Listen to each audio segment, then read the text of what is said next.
and Russ Pry, the county executive, talked about this system just yesterday at the launch. Feeding a person, not all that different from that bean flour, right? A lot more complicated to run a food bank. But you can hire a great CEO, like they've done here in Akron, and run a hell of a food bank. But who do you hire to end hunger? That's all of our jobs. And how well we end hunger in our communities is based primarily on how well do the players in the red and the green interact with each other. What are the quality of those interactions? And if you look around your community, put whatever system you want up there. This is the food security system. Put the education system. Put the healthcare system. Whatever system you want. You can identify all sorts of organizations in the red and the green. How many folks are working on the purple? We can't just work on the purple. We need the red and the green. But if we only have red and green and no purple, we probably don't have great outcomes. I like to say we cannot afford to live in a world in which everyone in the red and the green declares success. My program's great, but we all know that nothing is changing in the communities we care about. So how do we create more capacity in the purple? This is my quick summary of what a complex system is, and that last one is the one that's most important. There's a word for that, right? What does it take to get everybody around a table, around shared goals, shared vision? Collaboration. And this is the best description ever of collaboration. It is indeed an unnatural act among non-consenting adults, and the reason is every one of us in this room, everyone within a system works for one of these, an organization.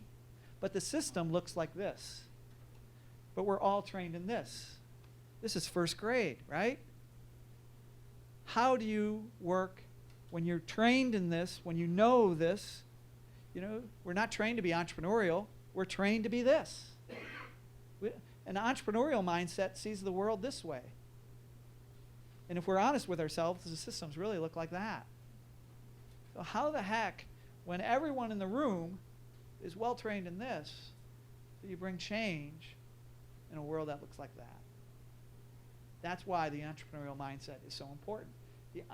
Not only does the entrepreneurial mindset understand the context, knows that the world looks more like this than that org chart, they also use inquiry to better understand what motivates and what are the priorities of the different players inside that system. And this is where I break and give the commercial for the weird organization that I work for. And it is weird, or at least unusual, because it itself is a collaboration. So I work for philanthropy. Those are people who give money away for a living. Yes, that's a weird profession to have, to give money away for a living. Think about it for a moment. It will distort your brain. And what we try to do is support strategies that advance economic growth and greater opportunity for the residents of Northeast Ohio.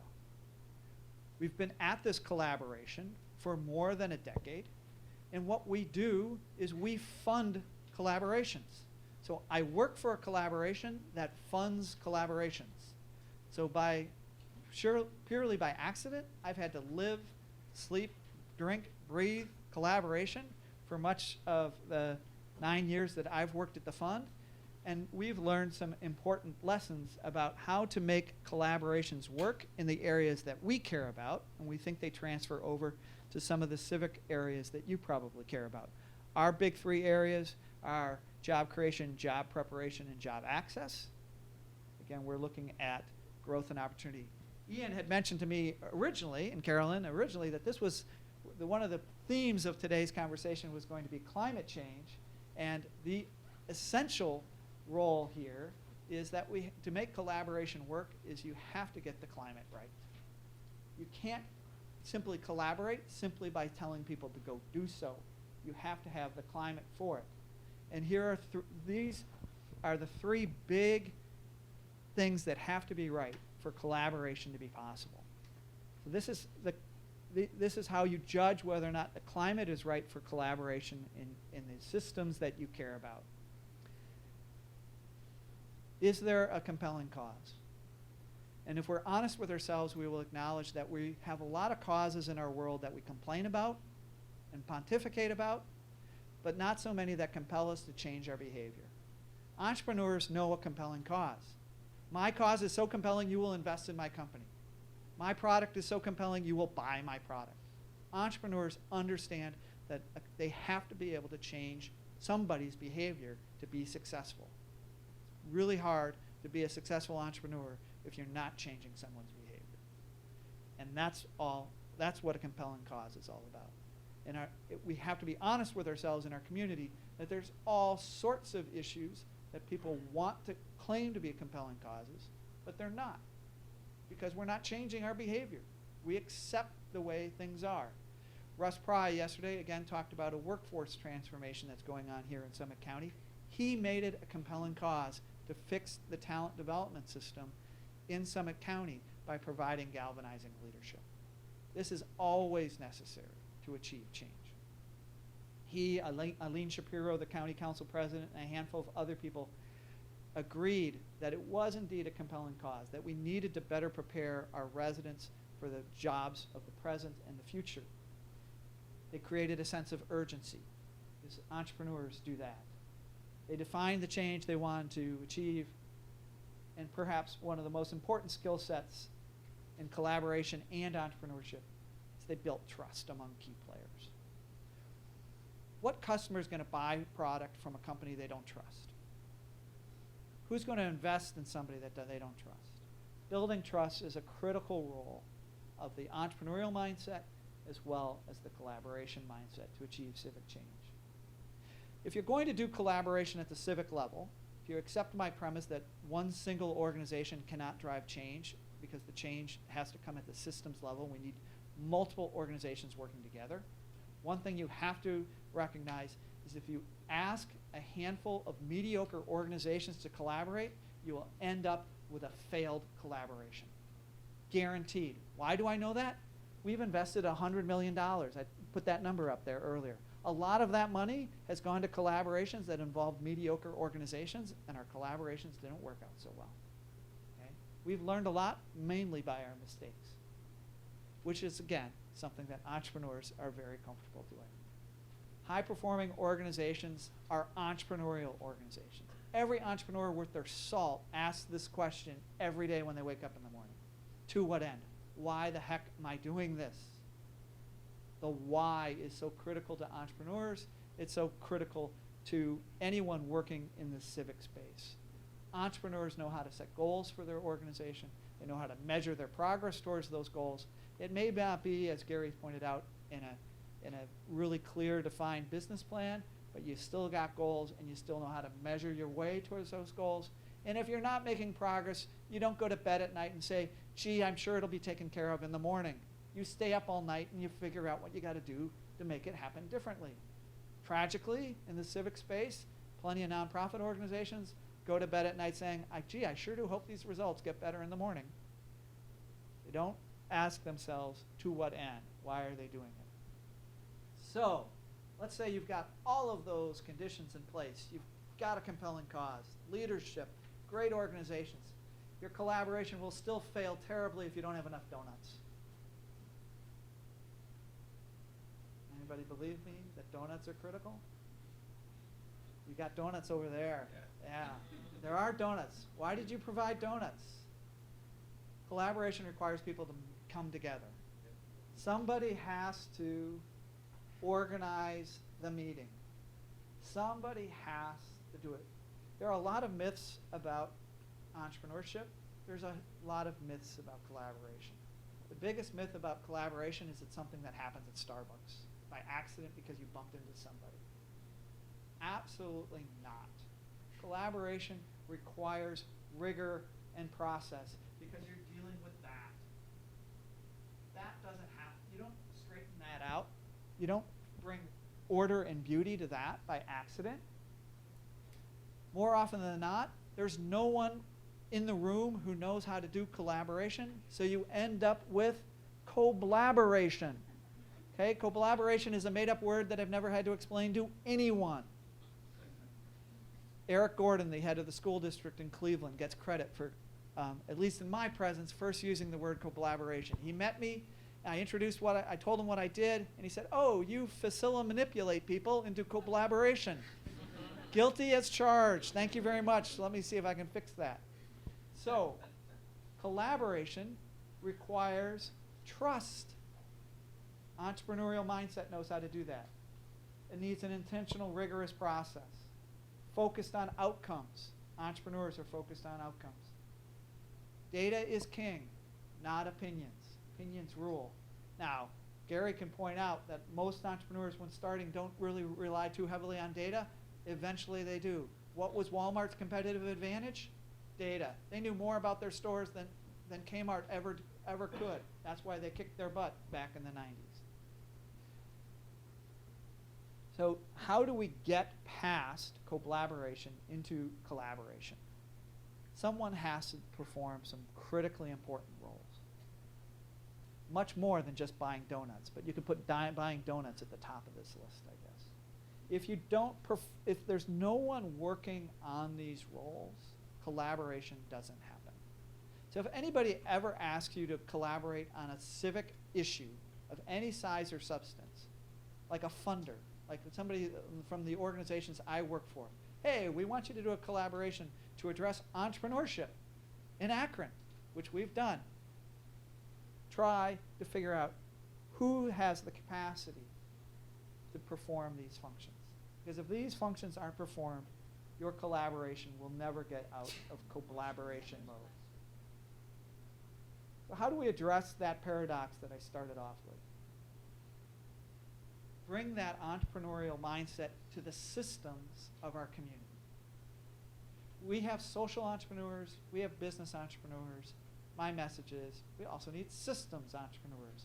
Entrepreneurs who are willing to search for solutions within the context of the complex systems where those wicked, persistent problems persist. Engage with others to create the conditions for collaboration. And use your trust building skills to build the trust necessary to create the support for collaboration capacity. If we can do those three things, that paradox starts to fade. We can get better at solving the complex challenges that face our communities.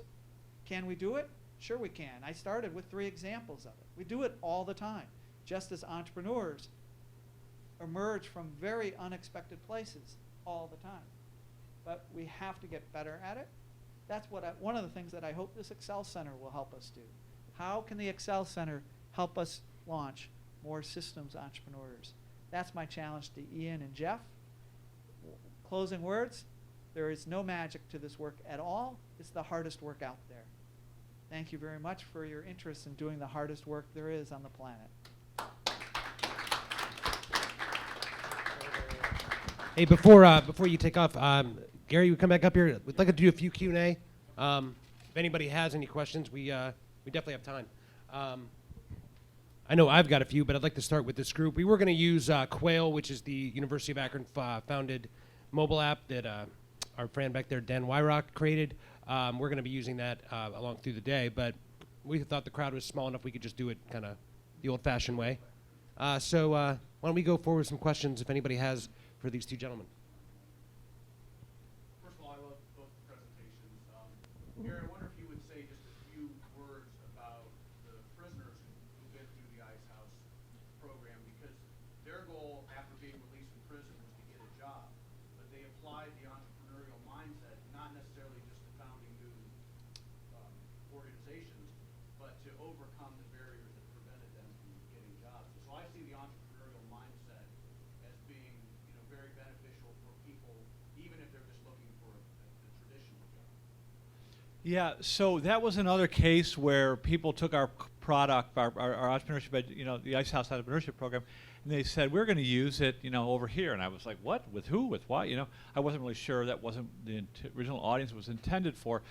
Dr. Linda Keena, she's the law director at Ole Miss. She took this into a maximum security prison. And as a pre-release program, these students, about 25 of them, went through the Ice House program. And now 2 years hence, she's made this into a study. It was a published paper, which you're citing. 100% of these guys are employed. They either have their own business and a job or some combination thereof, 2 years on. The unemployment rate of former felons is 70%. But it demonstrates, I mean, you provided me an opportunity to come back to this simple factor. There's no rocket science, as Chris said. There's no magic here. The entrepreneurial mindset is deceptively simple. It just shifts the awareness that it's my responsibility to figure out how to be useful for my fellow human. And like once we get that, it's like, okay, the walls come down, like the box walls come down. And it's that sort of, that I look at that as sort of the genesis from which all other entrepreneurial thinking and behavior stem. But it's a great so what do we need, right? This is about self-efficacy. And what we know from Bandura, you need small wins fairly early. You need relatable social models. Showing a former felon, Bill Gates and Steve Jobs and these high-growth companies, it's going to do more to discourage them from being entrepreneurial. They need a facilitator. They need a coach, a believer in, and they need tools to self-regulate, to optimistically interpret adversity. Thank you for the question. This is for both of you. In our region, you talk about the climate and the organizations that have the capacity to use these systems entrepreneurship. Who are the best examples that we can look to as a news center to look at in this area to who actually does this, that meets your high standard, that meets the bar? You. Yeah. I'm serious. I'm not joking. Like, we're all figuring this out. You're going to be it. You're going to be the change. And No pressure. you're right. And not planted as a question Right. at all. Well, I will point to something else, another effort here in Summit County, the Summit Education Initiative. So we talked about education is a messy, complex system. I think there's 17 different school districts in Summit County. SEI has been able to build enough trust with the different school districts that they now share student-level data on all of the students in those school districts, and they use that data to better inform their education decisions. We're trying to do the same thing on the workforce front in a partnership with SEI, and you'll hear more about that in a couple weeks. So keep an eye out for some announcements on that. So one of the Jeff talked yesterday about Akron being a small enough city where you can get things done, but a big enough city where things matter. It's also a place where the players are able to collaborate in a way that in a lot of communities, the turf protection is the core competency of a lot of organizations. Okay? Turf protection is not an entrepreneurial mindset at all. And it prohibits, and it's also obviously not a collaborative mindset, and it prohibits you from doing this. So the school districts support SEI. They don't feel SEI is a threat to them because they've built the trust necessary to make it work. There are examples of it across Northeast Ohio. We're actually pretty good at unnatural acts among non-consenting adults. Just don't try that with your spouse later today. Carolyn? Go ahead. Gary? Yes. Go ahead. If when you're interviewing with entrepreneurs and they didn't define themselves as entrepreneurs, what did they define themselves as? Well, they really didn't. I mean, I'm recalling one entrepreneur I interviewed, a young, 40-year-old woman, kind of meek, quiet woman. This was in Louisville, Kentucky, and she had like an IT firm with 1,000 employees. And she said, I lost my job. I think she said she was a single mom. She had to pay the mortgage. She was working out of a spare bedroom. She got her brother had a construction company. He let her build a website so she could say she had one customer. One of the case studies that's baked into the Ice House Entrepreneurship Program is a disabled veteran named Dawn Haffiker. She specifically said those words also. She was in Iraq combat operations. She was a graduate of West Point. Took a direct hit from an RPG in combat operations in Baghdad in 2004. She woke up at Walter Reed. Her father's in the room. She has no idea where she is, why she's there, and her right arm is severed at the shoulder. And she said that this video for this interview, you can find it online, Dawn Haffick or Eli. She said, you know, she woke up from a coma. My dad's there. What the hell's going on? Am I missing an arm? Oh, my God, my life is over. There's two things she said in that interview. She said very clearly, I never thought of myself as an entrepreneur. At the time I interviewed her, she had 175 employees.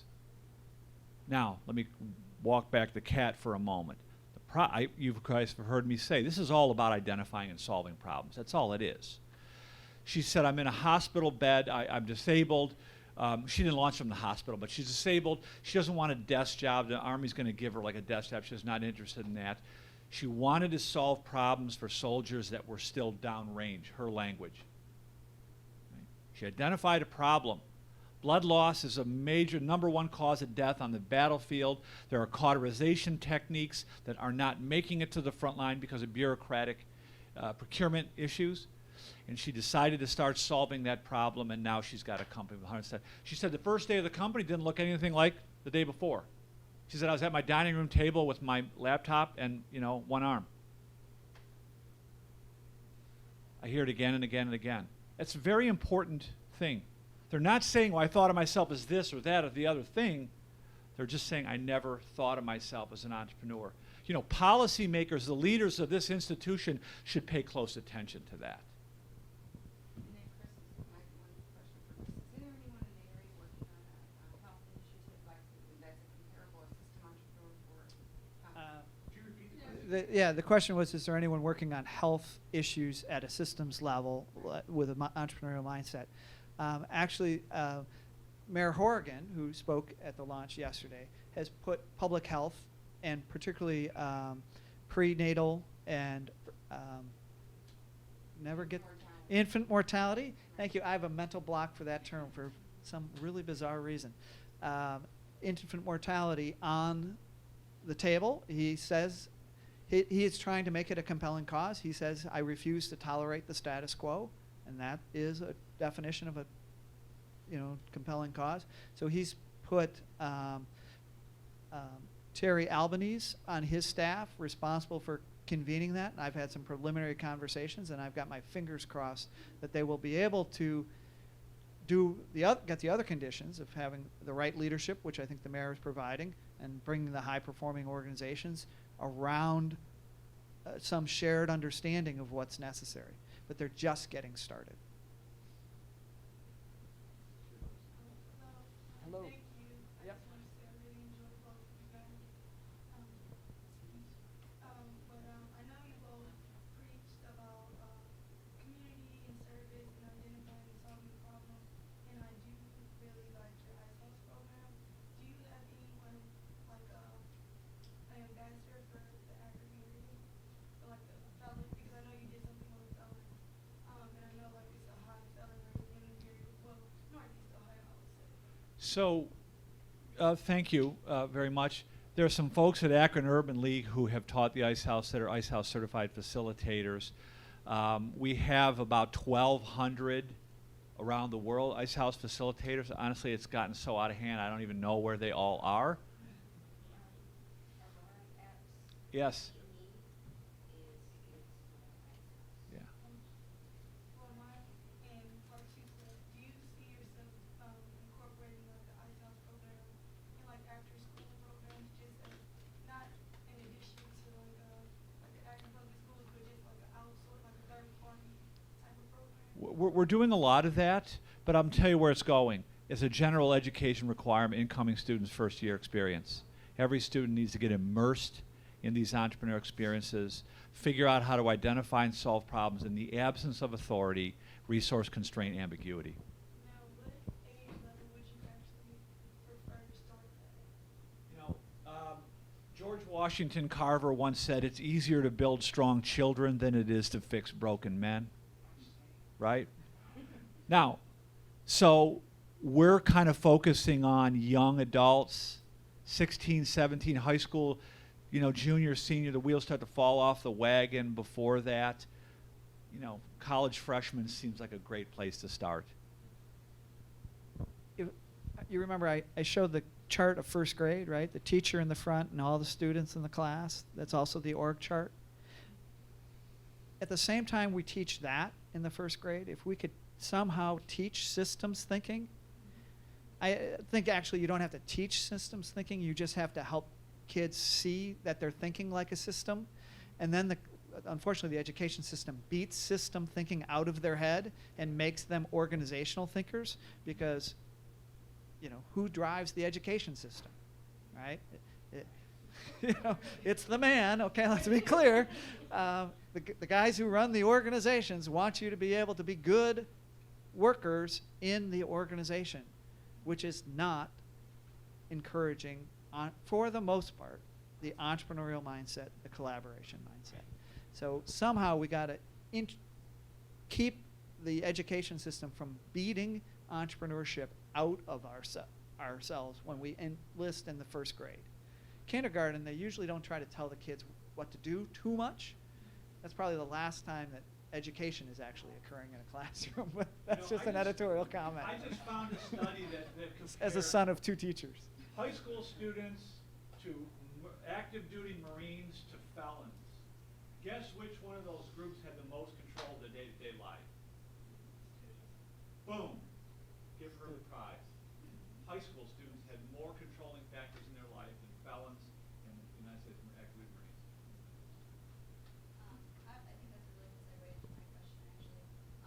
I was going to ask, as far as you talked about paradoxes, I think another paradox that I would just question what it is that you're doing to deal with the issue of, you talked about, you know, creating jobs, especially here in Akron and the Northeast Ohio area, but how do you create jobs, you know, give people jobs, which is kind of like the bare minimum needs that they have, but also make sure that they are fostering this entrepreneurial mindset so that they can continue to better themselves and not just be, you know, have a job maybe some Right. which is very lower level of. That's a heck of a paradox, trust me. And you know, and the work that we're doing on talent development, you know, one of the things I wrestle with is that we're preparing people for jobs, which doesn't necessarily mean we're preparing them to have an entrepreneurial mindset. So the way I justify it and deal with the paradox a little bit is we're aspiring to help people identify the skills they need for a pathway to prosperity. Okay? And hopefully one of those skills that we will find ways through our partner organizations in the talent development system is one of those skills that will help make people more aware of, is the need for entrepreneurial skills. Just as if you want to have a career in IT, you have to have some basic level coding skills and other things. Okay? Not everyone wants to be their own boss. I think we'd be in a much better world if I wanted to be my own boss. Just, you know, example number one. But one of the things we have to get better at in the talent system is identifying what are the skills necessary to get on a pathway to prosperity rather than just a job. And hopefully one of those skills will be entrepreneurship. So I want to piggyback off your answer, Chris, and answer your question in a different way, because here's my big, hairy idea, right?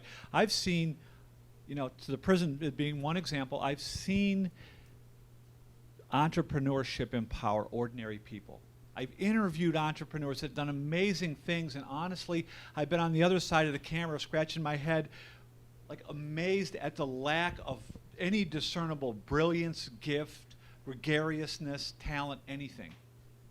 Right? This is not something for it's a simple, it's a mental model, it's a framework for thinking. So my big hairy idea to answer your question is this. The entrepreneurial mindset will empower you to thrive in spite of the system. Right? It's a probiotic approach to education reform. Because what our programs are doing is they're inspiring and engaging not only the students, but their teachers. And so think of it as a probiotic approach. Like the students, that's what Uncle Cleve stood for. There will always be challenges in this system. If you try to be an entrepreneur in Baku, where I recently lectured, you know what the environmental problem is? You got to bribe everybody to get anything done. In every society and culture and environment, there are different environmental barriers. Like, what would Uncle Cleve do? Right? It's going to empower you to thrive. It's not going to make you immune to the system, but it's going to help make you a little more resistant to it. Guys, thank you very much. Let's put our hands together for Gary and Chris. Thank you so much. We've got a couple little gifts for them. We've got our Excel Center t-shirts. We've got a power bank. These are going to be raffled off later today after Star Power as well for anybody that's going to be involved with that. That's a 4-gig flash drive wristband. You get the same. These gentlemen are going to be around for a little while we're setting up our next session. Please, if you have more questions, speak with them. They're fantastic. And we've got at 12 o'clock our Excel Faculty Fellows feature forum. Please don't go too far because that's going to be the highlight of kind of our faculty-student orientation for you guys to really see what the Excel Center is doing. So thank you very much. We'll see you guys in about 15 minutes, 20 minutes. Thank you. Thank you. Thanks for having us, guys.